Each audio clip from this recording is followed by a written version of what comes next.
क्या आप जानते हैं डॉक्टर अंबेडकर हमारे भारत देश के सर्वात अधिक प्रशिक्षित अर्थशास्त्री थे। MA in economics, PhD in economics, both from Columbia University in 1915 and 1917। फिर वहां से इंग्लैंड जाकर doctor of science in economics from London School of Economics, the year was 1923। हमारे देश के सबसे सर्वाधिक प्रशिक्षित अर्थशास्त्री एक व्यक्ति अगर बताई जाए तो वो है डॉक्टर बाबा साहेब अम्बेडकर। लेकिन आप अगर देखेंगे इंडियन इकोनॉमिक थॉट पर कोई किताब खोल के आप देखिए, उनको कोई श्रेय दिया जाता नहीं, फुट नोट में भी उनका नाम आता नहीं है। ये दुर्दैव की बात है। क्या आप जानते हैं भारत देश के इतिहास में कोई राजनीतिक नेता या जननायक इतना बड़ा चिंतक, इतना बड़ा विद्वान नहीं रहा जितने डॉक्टर अंबेडकर थे।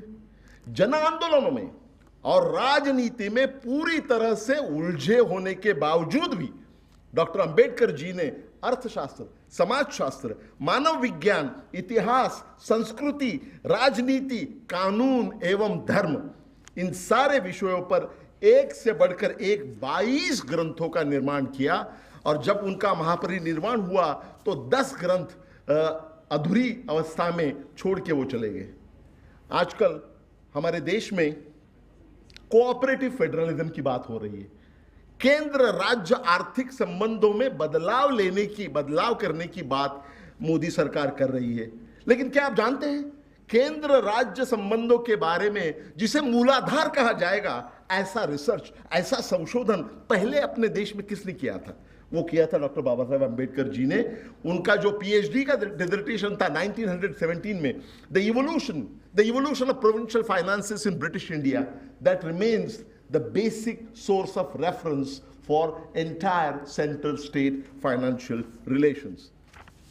आप सब लोग रिजर्व बैंक के बारे में जानते हैं। मैंने स्वयं रिजर्व बैंक में 31 वर्ष काम किया है और प्रधान अर्थशास्त्री के रूप में मैंने इस्तीफा दे दिया। क्या आप जानते हैं रिजर्व बैंक की जब प्रतिष्ठापना हुई 1935 में, उसकी पूर्व तैयारी में डॉक्टर अंबेडकर जी ने अहम भूमिका निभाई थी। क्या आपको पता है 1927 में हमारे देश में हिल्टन यंग कमीशन आया था। हिल्टन यंग कमीशन, उस कमीशन के सामने मेमोरेंडम सादर करना और अपनी टेस्टिमनी देना, ये दोनों काम डॉक्टर अंबेडकर जी ने उस समय किए थे, जिसके बल पर आगे जाकर रिजर्व बैंक की प्रतिष्ठापना हुई। क्या आप जानते हैं जाति संस्था का निर्मूलन करने के लिए सर्वाधिक मूलगामी चिंतन जिसमें सम्मिलित है वो पुस्तक एनाहिलेशन ऑफ कास्ट, ये सन 1936 में डॉक्टर अंबेडकर जी ने लिखी थी। क्या आपको पता है इस विषय पर महात्मा गांधी और डॉक्टर अंबेडकर ये दोनों के बीच में तीव्र मतभेद हुआ था? क्या आप जानते हैं हमारा देश 1947 में स्वतंत्र, क्या आप जानते हैं हमारे देश का सन 1947 में विभाजन होने के, पार्टीशन होने के 7 वर्ष पहले डॉक्टर अंबेडकर जी ने सन 1940 में एक ऐतिहासिक ग्रंथ लिखा था जिसका शीर्षक था पाकिस्तान और द पार्टीशन ऑफ इंडिया। क्या आपको पता है इस महान ग्रंथ को महात्मा गांधी और मोहम्मद अली जिन्ना दोनों भी अथॉरिटी ऑन द सब्जेक्ट, एक प्रमाण ग्रंथ मानते थे।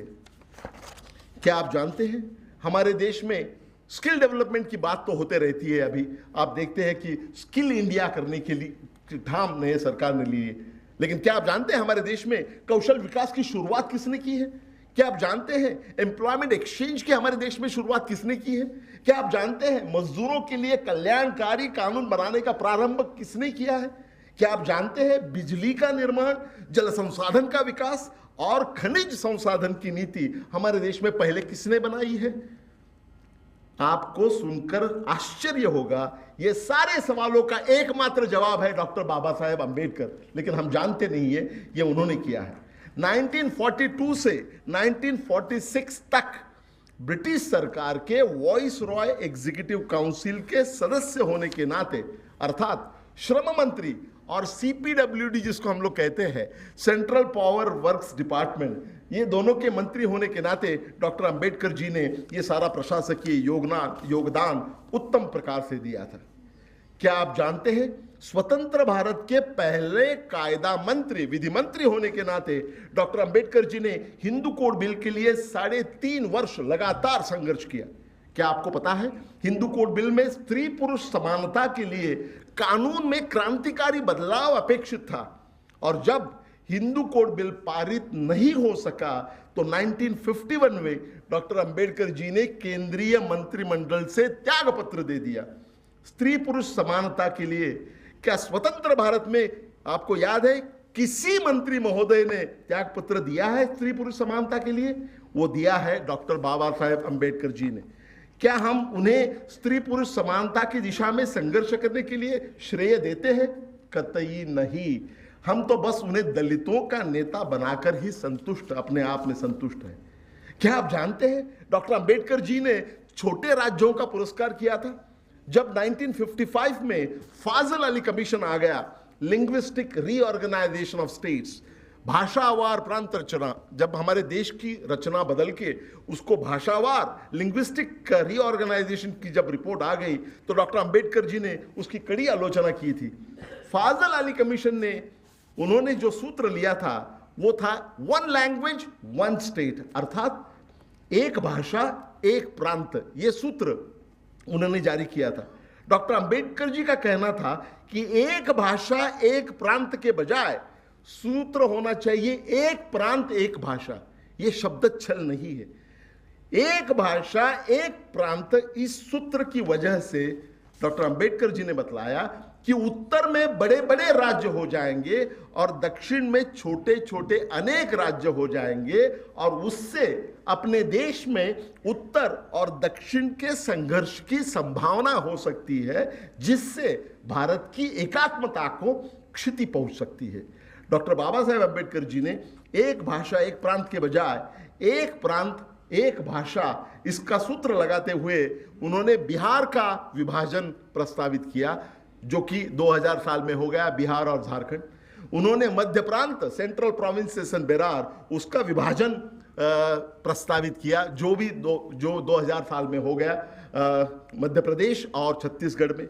उन्होंने उत्तर प्रदेश का त्रिभाजन करने का प्रस्ताव दिया था, लेकिन वो अब तक हुआ नहीं है। उसकी बात चलती है लेकिन आगे जाकर अटक जाती है। मित्रों, एक तरफ हमारे देश में डॉक्टर अंबेडकर जी के बारे में यथा योग्य जानकारी नहीं है, और दूसरी ओर डॉक्टर अंबेडकर जी के बारे में बहुत सारी गलत फहमियां हैं। कुछ गलत फहमियां उच्च वर्णीय मानसिकता की वजह से बनी हुई है, तो कुछ जानबूझकर फैलाई गई है। क्या आपको पता है, दलितों के बारे में जो स्टीरियोटाइप जिसको कहते हैं, रूढ़िबद्ध प्रतिमा जो है, उसके शिकार स्वयं महात्मा गांधी भी हो गए थे। महादेव भाई देसाई, जो कि महात्मा गांधी जी के सचिव थे, उन्होंने अपने पुस्तक में the diary of Mahadev Desai, ये पुस्तक का शीर्षक है, उसमें उन्होंने लिखा है कि महात्मा जी ने उन्हें एक दिन कहा, और मैं कोट कर रहा हूं, मैं नहीं जानता था कि अंबेडकर हरिजन है, मैं तो समझा था कि वो कोई दयालु ब्राह्मण है जो हरिजनों के कल्याण में दिलचस्पी रखते हैं। अगर साक्षात महात्मा गांधी जी के मन में दलितों के तरफ ऐसी रूढ़िबद्ध प्रतिमा होगी तो आम जनता का क्या कहना। डॉक्टर अंबेडकर जी के बारे में यह गलतफहमियां उच्च वर्णीय मानसिकता का निर्देशक है। लेकिन साथ ही साथ मैं ये भी कहना चाहूंगा कि डॉक्टर अंबेडकर जी के बारे में कुछ गलतफहमियां जानबूझ के फैलाई गई है। यहां तक कि कुछ लोगों ने भारतीय संविधान के प्रमुख शिल्पकार डॉक्टर अंबेडकर जी को संविधान का श्रेय देने से भी इनकार कर दिया था।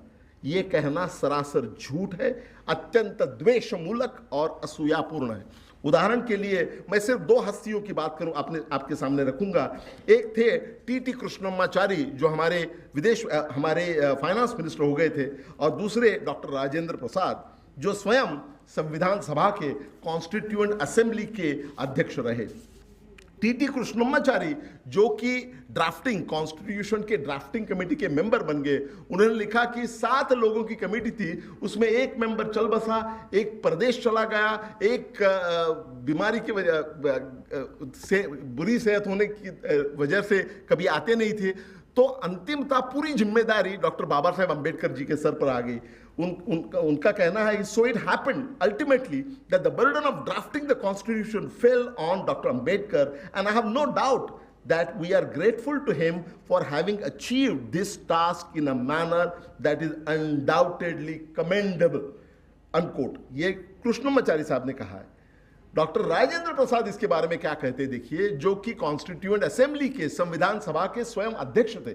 उन्होंने ये कहा था, sitting in the chair, I am quoting doctor Rajendra Prasad, sitting in the chair and watching the proceedings day to day, I have realised as nobody else could have, with what zeal and devotion the available members of the drafting committee, and especially its chairman Dr. Ambedkar, in spite of his indifferent health, have worked. We could have, this is very important, we could never make a decision which was or could be ever as right as when we put him on the drafting committee and made him its chairman.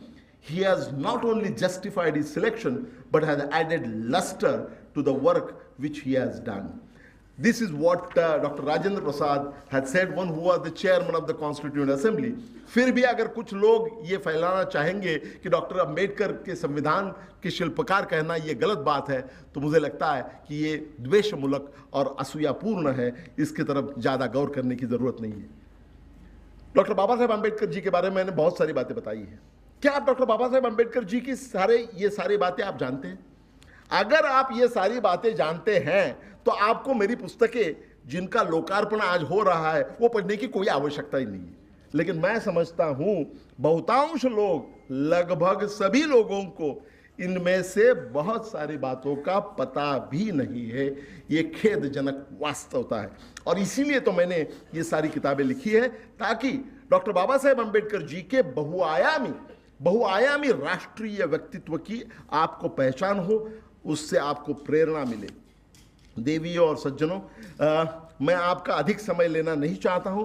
मैं जानता हूं कि आदरणीय मोहन भागवत जी के विचार सुनने के लिए आप अधीर हो गए हैं और प्रतीक्षा कर रहे हैं।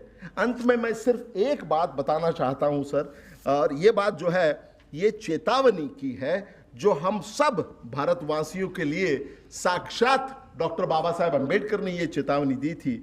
और ये बात है 25 नवंबर 1949 की, जिस दिन डॉक्टर अंबेडकर जी ने भारतीय संविधान का अंतिम मसौदा, फाइनल ड्राफ्ट, ये संविधान सभा को पेश किया था। उसको पेश करते हुए उन्होंने जो चेतावनी दी थी, वो पहले मैं अंग्रेजी में बोल के सुनाता हूँ और फिर उसका हिंदी का जो अनुवाद मैंने किया वो सुनाता हूँ। ये बहुत ही सबसे महत्वपूर्ण उनका मैसेज है। उन्होंने कहा था, and I quote, "We must begin by acknowledging the fact that there is a complete absence of two things in Indian society. One of these is equality. On the social plane, we have in India a society based on the principle of graded inequality, which means elevation for some and degradation for others. And on the economic plane, we have a society in which there are some who have immense wealth as against many who live in abject poverty. On January 26, 1950, we are going to enter into a life of contradictions. In politics, we will have equality, and in social and economic life, we will have inequality. In politics, we will be recognizing the principle of one man, one vote, and one vote, one value. In our social and economic life, we shall, by reason of our social and economic structure, continue to deny the principle of one man, one value. How long shall we continue to live this life of contradictions? How long shall we continue to deny equality in our social and economic life? If we continue to deny it for long, we will do so only by putting our political democracy in peril. We must remove this contradiction at the earliest possible moment, or else those who suffer from inequality will blow up the structure of political democracy which this Constituent Assembly has so laboriously built up. Hindi में इसका जो अनुवाद है वो इस तरह है, हमें इस तथ्य को स्वीकार करते हुए अपना सफर शुरू करना होगा कि भारतीय समाज में दो चीजों का पूर्ण अभाव है। उनमें से एक है समानता।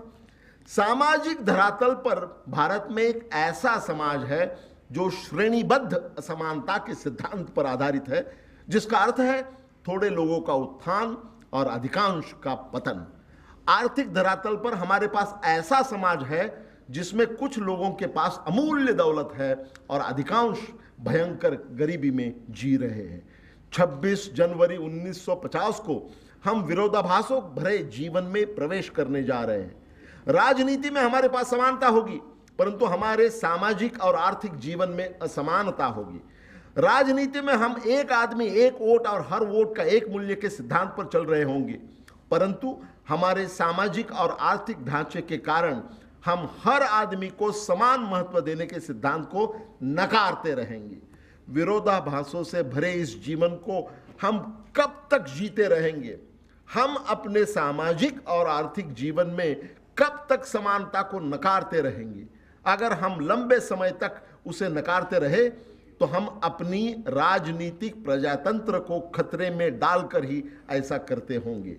हमें जितना जल्दी संभव हो इस विरोधाभास को दूर करना होगा, वरना जो लोग असमानता से पीड़ित हैं वे राजनीतिक प्रजातंत्र के उस ढांचे को ध्वस्त कर देंगे जिसे इस संविधान सभा ने इतने मेहनत से खड़ा किया है।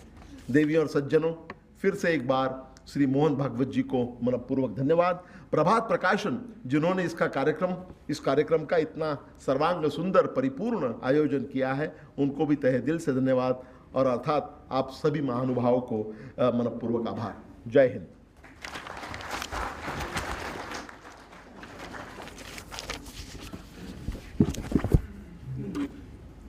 पानी मारा।